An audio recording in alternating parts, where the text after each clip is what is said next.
Thoughts of Billal আর নাসাওয়ার যে ঘটনাগুলা হইতাছে এখন ইদানিং, এগুলা দুই জোট করছে।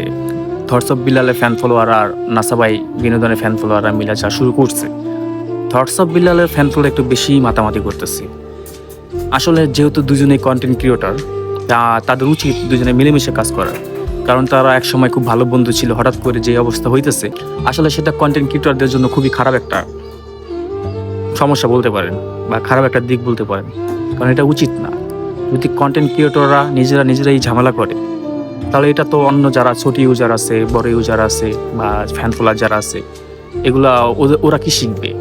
তাই আমার মতে তাদের উচিত দুজনে মিলেমিশে কাজ করা।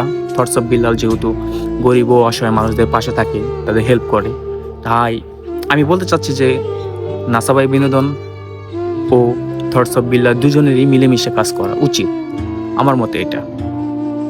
আপনারা কি বলেন? নাসাবাই বিনোদন ও থটস অফ বিল্লালের যে ঝগড়াটা, এটা আপনারা কীভাবে নেন জানাবেন প্লিজ।